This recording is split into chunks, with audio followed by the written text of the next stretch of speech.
कि मुझे बताइए कि इस टाइम जो करंट सिचुएशन चल रही है, हमें खुद मुख्तार कौम बन जाना चाहिए कि नहीं?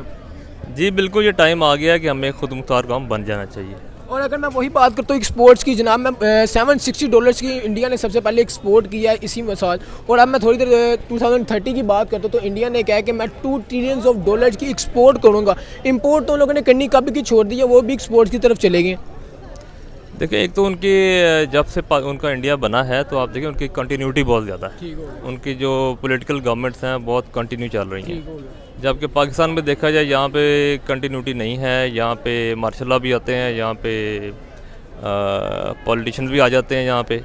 यहाँ पे तो एक मैच पड़ा हुआ पाकिस्तान के अंदर करप्शन का, पॉलिटिशियंस का और मार्शल लॉज वगैरह का ना जी। अगर मैं ट्रस्ट की बात करता हूँ तो हमारा ट्रस्ट दुनिया पे के ऊपर से ख़त्म होता जा रहा है। अगर मैं फॉरेन कंट्रीज़ की बात कर लो, तो यूरोपियन कंट्रीज़ की बात कर लो, तो इंडिया का इतना ज़्यादा ट्रस्ट कैसे डेवलप हो? मैं आपको वही कह रहा हूँ कि उनकी कंटिन्यूटी है बहुत ज़्यादा। उनकी हर फील्ड में, आईटी की फील्ड देख लें, वो ऊपर जा रहे हैं। ठीक है, वो उन्होंने अपने अपने इदारों को उन्होंने एक स्पेस दे दी है, एक उन्होंने लिमिट दे दी है कि आपने इससे ऊपर नहीं जाना, इसके ऊपर जो है पॉलिटिकल डोमेन है। भाई हमारे पास अपने के लिए कुछ नहीं है, हमने बाहर का एक्सपोर्ट करना है। हमें तो कोई चीज़ खुद से नहीं मिल रही। हर चीज़ जो है इतनी महंगी हुई, इन्फ्लेशन इतनी ज़्यादा बढ़ी हुई है कि हमारे पास खुद के लिए नहीं चीज़ें हैं, तो बाहर के एक्सपोर्ट करना तो इंडिया दिन ब दिन एक्सपोर्ट इतनी ज़्यादा कैसे कर रहा है? वो देखें ना, उनकी हुकूमत स्टेबल है, एक हुकूमत चल रही है कंटिन्यूसली। अभी मेरे ख्याल से दूसरी बार भी वही हुकूमत ही चल रही है और वो मतलब जो है ना लॉयल है अपनी आवाम के साथ। इंडिया में बेसिकली लोगों को जॉब दी जाती है, रोज़गार है, काम है, इसलिए तो एक्सपोर्ट हो रही है। यहाँ तो कुछ भी नहीं है, ना रोज़गार है ना जॉब है। इनफैक्ट बिजली हमारी महंगी है, फ्यूल हमारा महंगा है, IMF की शर्तें हम मान रहे हैं, तो ऐसे एक्सपोर्ट थोड़ी होती है। ये खुद तो खा लें पहले। बेसिकली मुझे जहाँ तक लगता है कि हमें भी फ़िलहाल जो अभी करंट इशू चल रहा है, हमें पाकिस्तान के ऊपर बात करनी ही नहीं चाहिए। हाँ, छोड़ दें, जो हो रहा है हो ही जाए। मैक्सिमम क्या होगा, भूख है, लोग एक दूसरे को मारना स्टार्ट कर देंगे, ख़त्म हो जाएगा, और तो कुछ नहीं है। अस्सलाम वालेकुम। वालेकुम सलाम। सर क्या हाल है? अल्हम्दुलिल्लाह। सर आपका नाम? खुरम जी। खुरम भाई, ये मुझे बताइए कि इस टाइम जो करंट सिचुएशन चल रही है, हमें खुद मुख्तार कौम बन जाना चाहिए कि नहीं? जी बिल्कुल, ये टाइम आ गया कि हमें खुद मुख्तार कौम बन जाना चाहिए। और अगर मैं वही बात करता हूँ एक्सपोर्ट्स की, जनाब मैं $760 की इंडिया ने सबसे पहले एक्सपोर्ट किया है इसी साल। और अब मैं थोड़ी देर 2030 की बात करता हूँ तो इंडिया ने कहा कि मैं $2 ट्रिलियन की एक्सपोर्ट करूँगा। इंपोर्ट तो उन लोगों ने करनी कब की छोड़ दी है, वो भी एक्सपोर्ट की तरफ चले गए।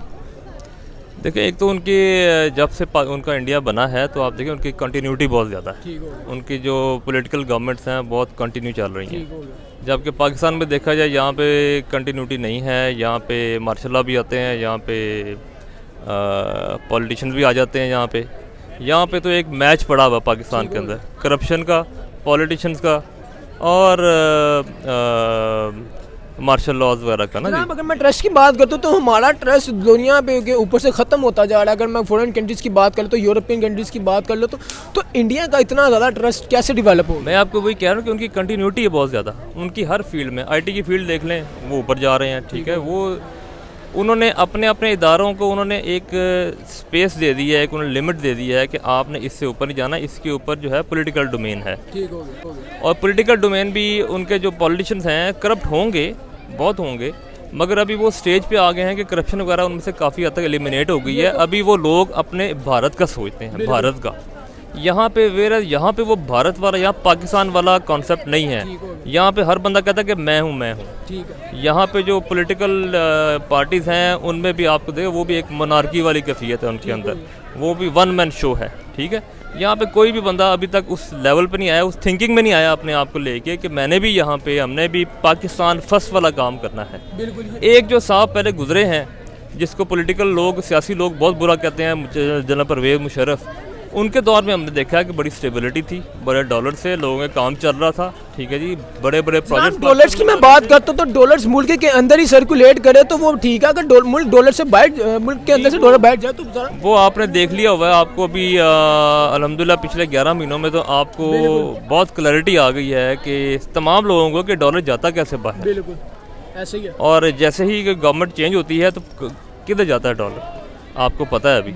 ठीक है ना जी, ये अभी ढुकी छिपी बात नहीं रह गई हुई। इसके अंदर हर बंदा क्लियर हो गया है कि ये क्या कर रहे हैं लोग, ये जो माफिया बने हुए हैं, पॉलिटिकल टाइकून्स बने हुए हैं, ये क्या कर रहे हैं। ये इसलिए आते हैं पॉलिटिक्स में कि अपने अपने काम करें, अपना काम सीधा करें, अपने बिजनेस चमकाएं, फ़ायदा हासिल करें और उसके बाद आराम से बाहर के और मुल्क एक में जो जाकर हमारा सोल्ट है वो सिर्फ मुल्क से बाहर जाता है, इंडिया में और स्टैंप लगा के बिकता है, तो हम बड़े फख्र के साथ कहते हैं कि जी हमारा नमक पूरी दुनिया में जा रहा है। जी जी वो वेरस के वो जाना चाहिए, हमारे थ्रू जाना चाहिए, उस पर Made in स्टैंप Pakistan लगे, लगे। स्टैंप लगी होनी चाहिए। मगर ये भी एक है क्या कहते हैं बदकिस्मती है पाकिस्तान की कि उस चीज़ को ये लोग नहीं Accept करते। रिकगनाइज करते, एक्सेप्ट करते। बस वो लगे हुए हैं कि बस जिसका जहाँ पे इंटरेस्ट है वो अपने इंटरेस्ट अपनी जेब को देख रहा है, पाकिस्तान का इंटरेस्ट नहीं देख रहे ये लोग। जनाब जो इतनी बड़ी एक्सपोर्ट की है इंडिया ने, पहले 760 बिलियन डॉलर्स की उन लोगों ने एक्सपोर्ट की है। अब हाल ही में जो मुझे न्यूज़ आई थी 2030 में 2 ट्रिलियन डॉलर की जो एक्सपोर्ट करेगा, इससे इकोनॉमी के ऊपर क्या इफेक्ट पड़ता है? सर्टनली जी इसके ऊपर बहुत ज़्यादा इफेक्ट पड़ता है। वो इतनी एक्सपोर्ट कर रहे हैं और इंपोर्ट भी कर रहे हैं, एक्सपोर्ट ज़्यादा है उनकी, और वो तो जनाब 2 ट्रिलियन डॉलर्स की हाल एक्सपोर्ट करने से हालांकि समझ लें कि 3 मुल्कों का बजट। मैं वही कह रहा हूँ कि वो जो अभी वो तो एक चाइना के पास पहुँच गया हुआ इंडिया, ठीक है, इकोनॉमी वाइज चाइना के वो पास पहुँच गया हुआ हालांकि इंडिया। चाइना की इंडस्ट्रीज इंडिया में शिफ्ट हो रही है। जी शिफ्ट हो रही है, मगर वो भी आप देख लें, मगर इंडिया वाले उनको उतना फैसिलिटेट कर रहे हैं। ठीक है, बिजली में देख लें, गैस में देख लें, हर चीज़ में देख लें, यहाँ पे तो फैसिलिटेट कर ही नहीं रहे। यहाँ पे तो लोग आपसे आपकी जेब से निकालने को तुले हुए हैं। ये तो बहुत बड़ी बात है। हाँ। एक दूसरे की टांगे खींचने में ये टांग खींचने में लगे हैं, वो अपने आप आपकी जेबें खाली करने में लगे हुए हैं। अभी आप देख लें कि पिछले 10-11 महीनों में क्या हो गया, आपकी जेबें आधी से ज़्यादा खाली हो गई हैं इस वक्त। ठीक है, हम किसी को कुछ नहीं कह सकते। जित तनख्वाह वाला बंदा वहीं पे खड़ा है, बिल्कुल कारोबार बनने वाले का बंदा कारोबार डाउन हो गया है, मुल्क से डॉलर कम हो गए हैं। बिल्कुल, ये सारी सिचुएशन आपके डॉलर तो है नहीं कम हो ये सारी सिचुएशन आपके सामने। ये लोग क्या कर रहे हैं, मतलब कि आप देख लें कि ये इनएबिलिटी कह लें, इनकी कैपेसिटी नहीं है इन लोगों की इस काम की। और जो आप ये भी देखें ना कि जो बंदा जिस काम के जिस डिपार्टमेंट का होता है उसको वहाँ पे हेड आना चाहिए। बिल्कुल। अगर एक आईटी का मिनिस्टर लगाया है तो उसका आईटी से साथ कोई रिलेशन तो होना चाहिए, पीछे उसकी हिस्ट्री में, उसकी बैकग्राउंड, उसकी एजुकेशन होनी चाहिए आईटी की, कम से कम उसकी एजुकेशन हो आईटी। बिल्कुल, कुछ भी नहीं है। आप देख लें फॉरेन मिनिस्टर लगाया है एजुकेशन का, जब स्किल्स ही नहीं होगी तो कैसे स्किल्स ही नहीं है, उसको बेसिक चीज़ का पता ही नहीं है। एजुकेशन का मिनिस्टर लगाया है, अभी वो यूनिवर्सिटीज़ में जाके स्टूडेंट्स के साथ आगे पीएचडी प्रोफेसर बैठे हुए हैं, रेक्टर्स बैठे हुए हैं, सारे उनके प्रोफेसर बैठे हुए हैं, लेक्चरार बैठे हुए हैं, स्टूडेंट बैठे हुए हैं, जो पाकिस्तान की नई पौध है, उनके सामने वो गालियाँ निकाल के बात कर रहा है। मतलब कि उसको कॉन्सेप्ट ही नहीं है कि मैंने जब किसी जगह पे जाना है, किसी एजुकेटेड लॉर्ड के पास जाना है, मैंने बात कैसे करनी है उनसे जाके। कोई चक्कर ही नहीं है। बस जिसका जहाँ पे जितना उसका वोट बैंक। भाई हमारे पास अपने के लिए कुछ नहीं है, हमने बाहर का एक्सपोर्ट करना है। हमें तो कोई चीज़ खुद से नहीं मिल रही। हर चीज़ जो है इतनी महंगी हुई, इन्फ्लेशन इतनी ज़्यादा बढ़ी हुई है कि हमारे पास खुद के लिए नहीं चीज़ें हैं, तो बाहर का एक्सपोर्ट तो करना है। इंडिया दिन ब दिन एक्सपोर्ट इतनी ज़्यादा कैसे कर रहा है? वो देखें ना, उनकी हुकूमत स्टेबल है, एक हुकूमत चल रही है कंटिन्यूसली। अभी मेरे ख्याल से दूसरी बार भी वही हुकूमत ही चल रही है, और वो मतलब जो है ना लॉयल है अपनी आवाम के साथ। जनाब अगर मैं वही बात करता हूँ इंडिया की, तो 750 डॉलर्स की पहले उन लोगों ने एक्सपोर्ट किया, जो अभी थोड़ी देर पहले किया। अब रिसेंटली न्यूज़ आई है कि 2020 में वो 2 ट्रिलियन डॉलर्स की एक्सपोर्ट करेगा।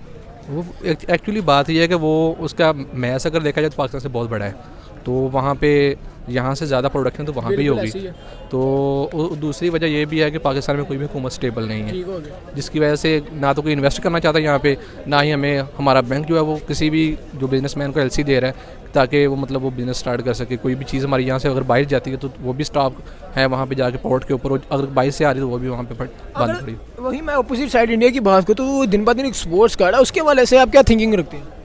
देखें, वही मैंने आपको पहले भी बात बताई है कि उनकी एक हुकूमत स्टेबल है। सिर्फ हुकूमत का तो ये अहम किरदार नहीं है, बाकी चीज़ें भी हैं। देखें, उनका जो भी कोई भी लॉ है ना, एक चल रहा है, कोई भी मुआहदा बना है, कोई कानून बना है, तो वो उसके ऊपर वर्ल्ड कंट्री से वर्किंग हो रही है। जब एक हुकूमत आती है तो वो अपना काम करी, दूसरी हुकूमत आती है वो अपना तरीके इख्तियार करती है, तो इस वजह से ना ये मतलब बहुत सारी चीज़ें डिले हो जाती हैं। बिल्कुल 10 साल से जनाब एक ही सियासत चल रही है। अगर मैं बात करूँ तो नरेंद्र मोदी की जो हुकूमत है उसके इस टाइम उनके ऊपर है, और अगर जहाँ तक मुझे लग रहा है जिस तरह की वो एक्सपोर्ट कर रहा है, मुल्क को तरक्की की तरफ लेके जा रहा है, तो मुझे लग रहा है कि अगले साल भी उसी वही मोदी जी के भी होंगे। बिल्कुल वो करेंगे, वो तो अपने मतलब हिंदुज़म के साथ, अपने मज़हब के साथ और अपनी आवाम के साथ, जो उनके मज़हब के पैरोकार हैं उनके साथ वो बहुत ज़्यादा लॉयल हैं, उनको सपोर्ट करते हैं। हालांकि उनका इंटरव्यू है, उन लोगों ने कहा कि पहले मज़हब को मैं एक साइड पर रख के पहले मुल्क को एक तरक्की की तरफ लेके जाऊंगा, फिर उसके बाद ये चीज़ें आएंगी, क्योंकि उस मुल्क इंडिया के अंदर बहुत ज़्यादा रीजन पाए जाते हैं। ये तो है, लेकिन पिछले दिनों में आपने देखा नहीं कि उन्होंने हिंदुज़म के नाम के कत्ल वगारत शुरू की है दूसरी मुसलमानों की, दूसरी जो अक्सरियत है उनको, मतलब अक़लियत जो है उनको उन्होंने कहा जी जो यहाँ के नहीं हैं, ये मतलब यहाँ पे आए हैं बाद में, ये हमारी ज़मीन है, हम इनको यहाँ से निकाल कर रहेंगे, इनके पास वो जो भी कागजात वगैरह हैं वो देखना चाहते हैं, अगर जिसके पास यहाँ पे है मतलब कि कंटिन्यूसली जो अब आई है वो रहेंगे, अदरवाइज़ बाकी सब। तो फिर चाइना के मुसलमानों ने इंडिया से हेल्प क्यों मांगी? क्योंकि चाइना में भी यही सीन चल रहा है। चाइना में जो मतलब वो एक न्यूज़ बाहर नहीं निकलती, वो अंडरग्राउंड मतलब अंडर जो है वो प्रोसेस चल रहा है सारा। अभी आपने मुझे बात की इंडिया वालों, इंडिया में हिंदुइज्म ने एक रदीम स्टार्ट किया, और अगर मैं वही बात करूँ तो चाइना की, तो चाइना जैसे मुल्कों को जो मुसलमान थे उन लोगों को इंडिया से हेल्प लेनी पड़ी, हमसे उन लोगों ने हेल्प क्यों नहीं ली? हाँ, क्या वो हमको इस काबिल नहीं समझते? मे बी मतलब मैंने तो यही देखा है कि जितने भी मुस्लिम जो ना आउट ऑफ कंट्रीज़ के, बांग्लादेश हो गए, इंडिया के हो गए, वो पाकिस्तान को ठीक नहीं समझते। वो मतलब उनको हमारे पे यकीन नहीं है, ट्रस्ट नहीं है, ट्रस्ट नहीं है हमारे पे। क्योंकि हमारे जो वो जो बेनकाबी हो गई ना, आईना सबको नज़र आ रहा है कि जो हमारे हालात हैं। हमारे यहाँ पे देखो आटा आता है मतलब बांटने के लिए, तो कितने लोग वहाँ पे मर रहे हैं आटे की खातिर। देखो एक बेसिक नीड है हर पर्सन की, ये तो मतलब अगर आपने देनी है कोई ऐसी चीज़ तो आप जैसे घरों में बिल भेज देते हो, जैसे आप घरों में मतलब बाकी सारी चीज़ें आती हैं जो टैक्स लेना होता है, बिल लेना होता है, तो वो इसी तरह आटा नहीं आ सकता क्या? इंडिया में बेसिकली लोगों को जॉब दी जाती है, रोज़गार है, काम है, इसलिए तो एक्सपोर्ट हो रही है। यहाँ तो कुछ भी नहीं है, ना रोज़गार है ना जॉब है। इनफैक्ट बिजली हमारी महंगी है, फ्यूल हमारा महंगा है, IMF की शर्तें हम मान रहे हैं, तो ऐसे एक्सपोर्ट थोड़ी होती है। ये खुद तो खा लें पहले। बेसिकली मुझे जहाँ तक लगता है कि हमें भी फिलहाल जो अभी करंट इशू चल रहा है, हमें इस पाकिस्तान के ऊपर बात करनी ही नहीं चाहिए।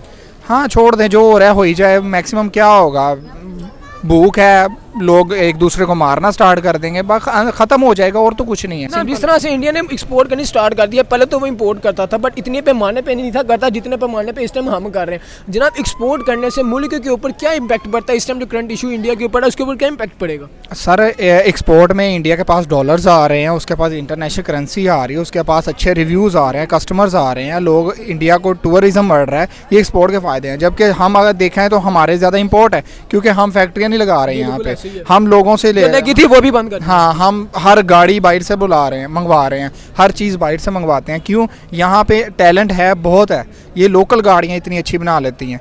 लेकिन जब गवर्नमेंट ने नहीं प्रमोट करना, फिर फ़ायदा। जनाब, अगर ट्रस्ट की बात करते तो इंडिया के ऊपर लोगों का इतना ज़्यादा ट्रस्ट कैसे डेवलप हो रहा है? सर, वहाँ पे बहुत ज़्यादा फ्रॉड वगैरह भी हैं, लेकिन मेजॉरिटी ये है कि वहाँ के लोग थोड़े से एजुकेशन के करीब हैं। इंडिया में बहुत ज़्यादा पब्लिक है, लेकिन उनमें से मैक्सिमम पब्लिक जो है वो एजुकेटेड है। जो डिजिटल है वो सारे एजुकेटेड हैं, जबकि यहाँ पर जो है हमारे एजुकेटेड भी चोरी हैं। ये तो आपने बहुत बड़ी बात की है। हाँ, कुछ भी हो, जिसका जहाँ दाल लग रहा है वो वहाँ से बस खाने को है, और कुछ नहीं है। जनाब, अगर मैं वही बात करता हूँ पाकिस्तान की, तो इस टाइम हमें मुझे बताइए कि पाकिस्तान के अंदर एजुकेशन का जो सिस्टम है वो कितना ख़राब है और कितना सही है? एजुकेशन का सिस्टम ये है कि 4 साल BS करते हैं, और 4 साल के बाद हम किसी को जॉब नहीं दे रहे होते, क्योंकि हम कह रहे होते हैं कि नहीं भाई, हमें एक्सपीरियंस चाहिए। क्यों चाहिए एक्सपीरियंस? क्योंकि उन्हें पता है कि ये यूनिवर्सिटी से निकला, इसे आता कुछ नहीं है, चाहे इसने जो भी किया। और करते क्या, प्रोफेसर्स के काम करके, असाइनमेंट्स बना के, ये वो करके वो डिग्री पूरी हो जाती है, बस यही है। देखिए, सबसे पहले फर्स्ट ऑफ ऑल मैंने बाप से बात की एक्सपोर्ट के ऊपर। अगर मैं वही बात करता हूँ मेड इन इंडिया के ऊपर, तो हमारे सुनने में ये आता है कि इस टाइम आईफोन की जो मैन्युफैक्चरिंग है वो भी इंडिया के अंदर हो रही है। ऑटोमोबाइल इंडस्ट्री में जापान को इंडिया ने पीछे छोड़ दिया है, और ऐसी कई ऐसी चीज़ें हैं जिसके ऊपर मेड इन इंडिया लिखा हुआ आने लग गया। तो क्या चंद दिनों में या चंद महीनों में या चंद सालों में क्या इंडिया जापान जैसे मुल्क को इकोनॉमी में बीट कर पाएगा जिस तरह से वो एक्सपोर्ट कर रहा है? आपका जो रेड सॉल्ट है ना, वो पिंक सॉल्ट इंडिया हमसे खरीदता 3 रुपये kg, ठीक है, और आगे वो बेच रहा है अमेज़ोन पे। देखा जाए तो वहाँ पे वो ग्राम्स में बेच रहा होता है, $25 का 100 ग्राम इस तरह बेच रहा है। तो ये हालात है यहाँ पे ना, यहाँ कोई सिस्टम। हम बड़े फख्र के साथ कहते हैं कि हमारा नमक इंडिया में जा रहा है 3 रुपये किलो, और वो बेच रहे हैं $25 का 100 ग्राम। तो ये हालात हैं हमारे यहाँ पे, कुछ नहीं है, फारग है ये। आप हमारे कुमरान से देख ले, शहबाज शरीफ से देख ले कि वो एक चिट सी पकड़ी होती है, अगर कहीं भी जाके बैठ तो चिट से देख के पढ़ते हैं। हम शहबाज शरीफ की बात नहीं करते, हम तो ओवरऑल कॉन्सेप्ट की बात करें, ओवरऑल इस माशरे की बात देख लें। आप देखिए, जिसके पास ज़्यादा वोट है या जो जितना बड़ा डॉन है, माफिया है, बिल्कुल, जो जितना लोगों की जेब से या लोगों का वोट बैंक खींच सकता है, उसको वो आपका या कोई MNA है या आपका कोई मिनिस्टर है इस मौजूदा हुकूमत में। क्या बात है। मतलब कि आप ये देख लें, मीडियोकर जो बंदा, हमारे जैसा आप जैसा कोई बंदा यहाँ पे नहीं बैठा हुआ। जो पार्टी मीडियोकर को लेकर आती है, वो मीडियोकर तो अपनी ज़िंदगी को लाले पड़ जाते हैं। आप देख लें, उस्मान बाजार की बात करते हैं, हमें से कोई कंसर्न नहीं जो भी है, मगर वो बंदा शरीफ था, इसमें कोई मसला नहीं। मगर अब इसको ऐसा फंसा दिया है, वो भी कहता भाई मैं किधर फंस गया हूँ आके। बिल्कुल, इस तरह जो मीडियोकर पार्टियाँ जैसे PTI मीडियोकर हैं, MQM में तो खैर वो पुरानी हो गई।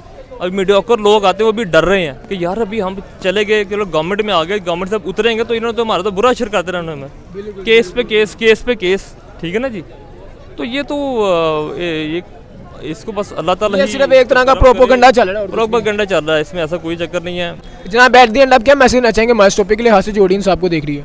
मैंने पहले भी 2-3 बार कहा है, फिर कह देता हूँ, मैं भी ये थोड़ा सा गलत वर्ड्स हों यहाँ पे ना। पॉलिटिक्स जो है ना, इसको एक बार रीन्यू होना चाहिए। सारे पॉलिटिशियंस को उठाएं, समुंदर में ले जाएं, डुबो दें।